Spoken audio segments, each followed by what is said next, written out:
in your videos, do you mean to put the fork in the microwave as rage bait?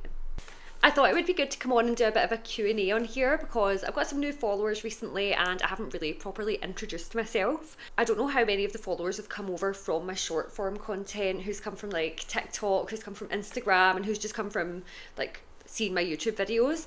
I think I gain more followers from the shorts that I post. I'm saying I know I do because I can see it in the analytics from the shorts that I post than I do from my long form videos, just because I feel like it's easier to get more views on that sort of thing. Long form ones, it's like you sort of have to get people's interest before they'll even click on your video, rather than like there's not really a For You page for that or whatever.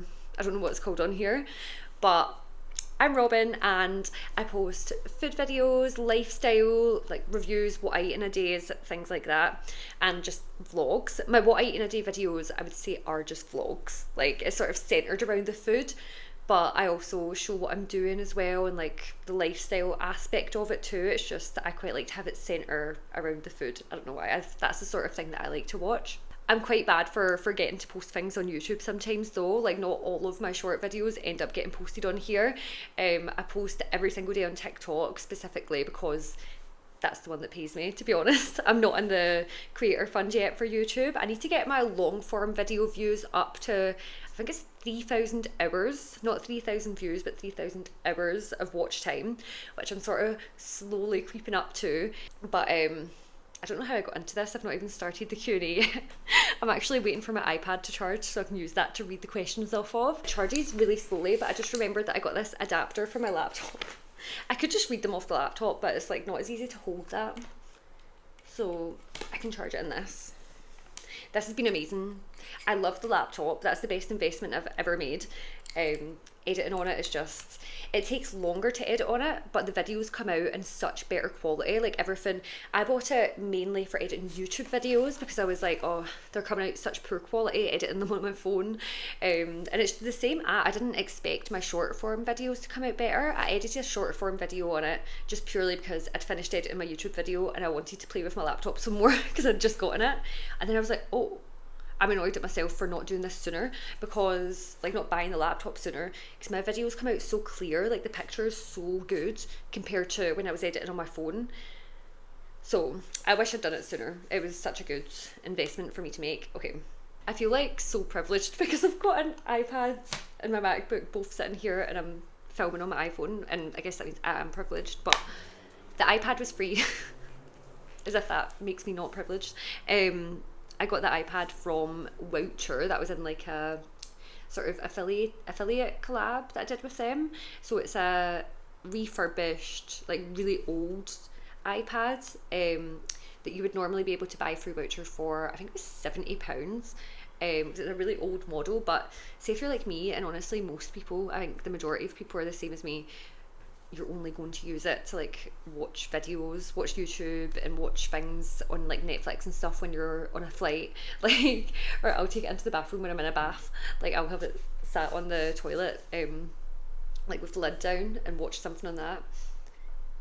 But yeah, if you're only going to use it for that sort of thing, then you only need an old model. Like the newer models there will be like not much benefit to having a newer one. Okay, I've got my questions up.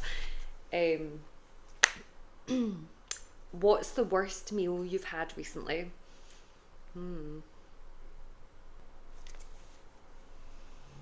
Honestly, I'm like not hard to please, to be honest, when it comes to meals, and I mostly make my own meals, so I'm struggling to think of one that I've really not liked. Do you know what, actually? I made myself a roast dinner the other night, and then the next day I reheated it to have for lunch, but I couldn't finish it because I reheated like so much of it. I just reheated everything that I had left, and then later for dinner, so I had some of it left, then later for dinner I reheated it again, and it was chicken, and honestly I really regretted it because I was like, it tasted fine, but I was like, oh, I just don't think I should have done that. And then for the next few days, like, I had such a stomachache.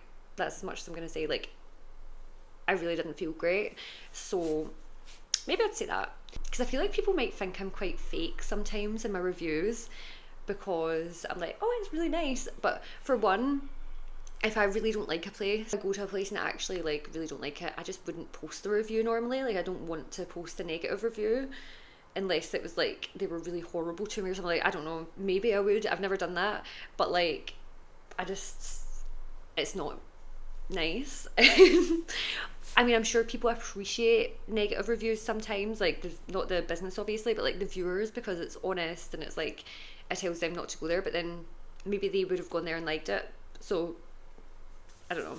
It's just not something I really like to do. But I don't post saying that I like something when I don't.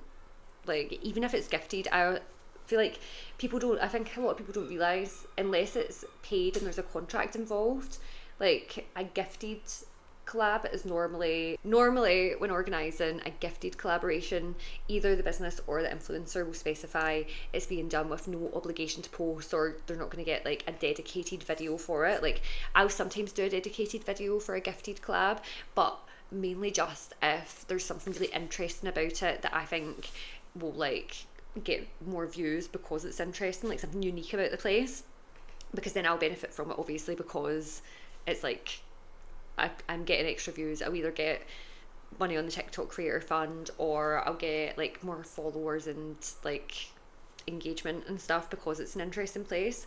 If it's not, then it will normally go within like my what I eat in a day video, and I'll let them know that beforehand that it's not getting a dedicated video, because I just, yeah. I've never done a paid review. I'm not saying I would do, but I would make it known that it was paid. Like I would disclose that obviously, but I do like, for the most part, to just keep it like genuine, because if I'm being paid and there's a contract involved, obviously I would have to post a positive review. Like I wouldn't be allowed to not post a positive review, so it just, again, I would disclose it so that people knew it was paid. Oh, here's a question from my friend. So, what inspired you to create food related content?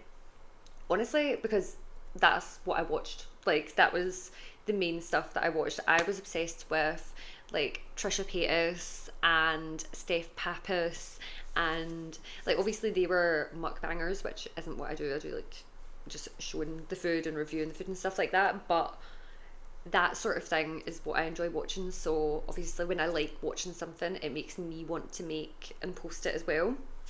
So that's the main thing really. I think if you don't post stuff that you would enjoy watching, you're probably not going to enjoy doing it as much. Like maybe that's not true, maybe that's not the case for everyone, but I just wouldn't really enjoy making like fitness content.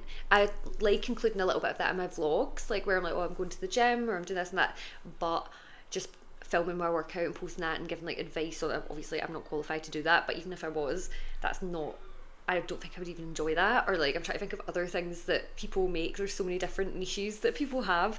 Or like gaming content. Like I don't game anyway. That's one thing about me. I don't really like playing games.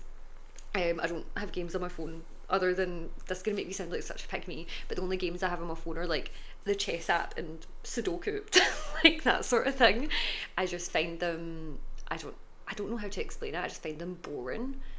There's just something so boring about it. Like if someone asks me to play a video game with them, I'm like, oh, okay, unless it's Mario Kart. I don't know why I find the overstimulatingness of that kind of fun for like half an hour. But games in general, it's not for me. No offense. In your videos, do you mean to put the fork in the microwave as rage bait? Curious about your ability to have curry sauce and fish for breakfast. How? I don't know, I just put it in my mouth and eat it. Favourite limited edition item that you're sad that you can't get anymore? Oh, actually, I don't know if this counts as a limited edition item, but you know the sundaes that they used to do in McDonald's, and everyone always goes on about the toffee one, but people just never seem to mention the strawberry one. Like I loved the strawberry sundae. I worked at McDonald's for 2 years, and I would get that sundae quite a lot.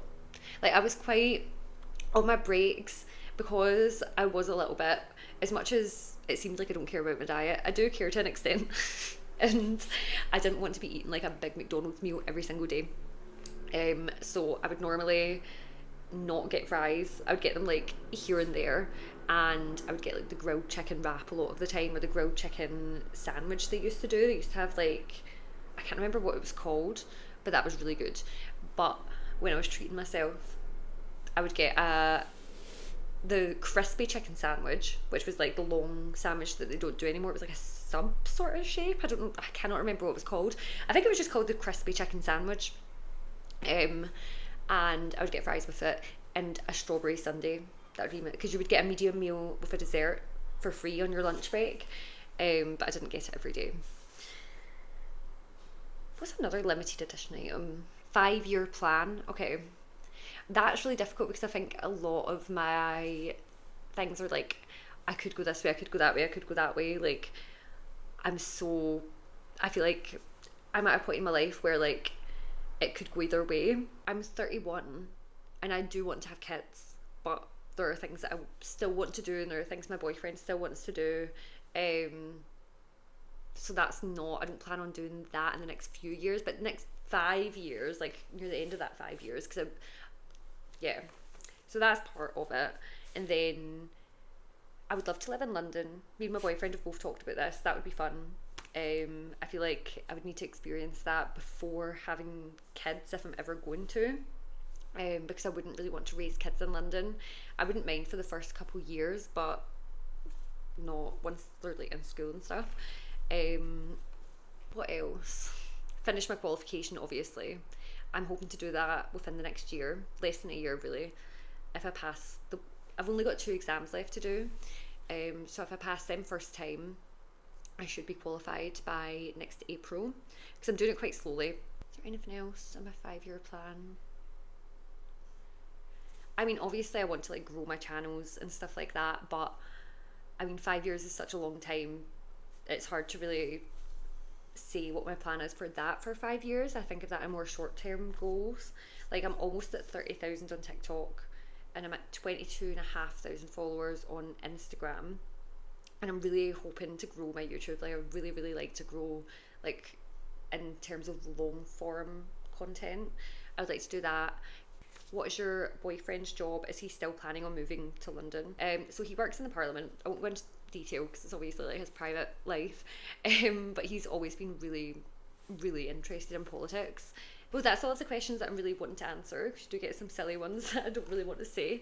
Let me know if you've got any other questions, because I would be open to doing another Q&A if people have other questions. Sometimes I'm not doing anything interesting enough to film a YouTube video. I know like filming just a regular vlog would be fine as well, but I don't know, I just don't feel as motivated to film long form content if I'm not actually doing something interesting. And also sometimes when I'm out with someone, like today I was out with my friend Emma and yesterday I was out with my friend Roslyn, but I was filming short form stuff out with them as well, so I'm like, I don't want to overwhelm them being like, okay, now I have to get, do you know what I mean, like it's a bit too much. But I've got a trip coming up soon. It's with my friends, but I will try to do like a long form vlog there as well, which will be fun. We've got activities planned that will be fun to film, and yeah, let me know what you want to see.